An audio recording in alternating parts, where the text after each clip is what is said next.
शरारती बंदर आया भाग, सर पर पहन के लाया टोपी लाल।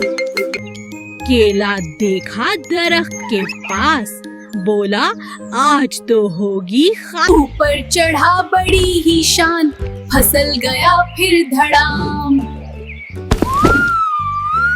खरगोश बोला हंस के यार बंदर भाई क्या था ये वार।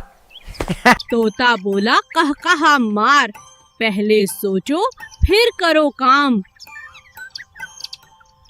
बंदर भी फिर हंसने लगा, सबके साथ खेलने लगा। प्यारे बच्चों, हमारी मजीद प्यारी कहानियाँ सुनने के लिए बच्चों की दुनिया को सब्सक्राइब करें और बेल आइकन जरूर दबाएं।